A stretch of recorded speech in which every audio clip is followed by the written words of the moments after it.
দর্শকের সামনে আপনার বিপক্ষে যার বিরোধী এমন আছে সেটা গাওয়াই নেই, নিরাশ হওয়ার দরকার নেই। আমাদের যখন চিন্তা আছে তাহলে কি করতে হবে, তাহলে কি হবে, তাহলে আমাদের নিরাশ হওয়ার দরকার নেই। আল্লাহ রাব্বুল আলামিন বলেন লা তাকুনাতু মির রাহমাতিল্লাহ, আমার রহমত থেকে নিরাশ হয়ে না। তো এমন কোন জিনিস আছে যে আমরা ব্যবহার করলে সেই গুণাগুলো মিটে যাবে? এমন কোন ভ্যাকসিন আছে যেটা ব্যবহার করলে গুণাগুলো মুছে যাবে?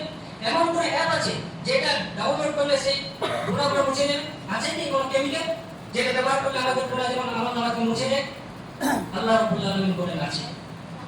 আল্লাহ রাব্বুল আলামিন কোরআনের মধ্যে বলেন ইয়া আইয়ুহাল্লাযীনা আমানু তুবু ইলাল্লাহ তাওবাতান নাসুহা, হে ঈমানদারগণ তোমরা আমার কাছে আল্লাহর কাছে খাঁটি ভাবে তওবা করো। যদি আমরা আল্লাহ রাব্বুল আলামিনের কাছে খাঁটি ভাবে তওবা করি তাহলে আল্লাহ রাব্বুল আলামিন আমাদের বিগত সমস্ত গুনাহ খাতা মাফ করে দিবেন।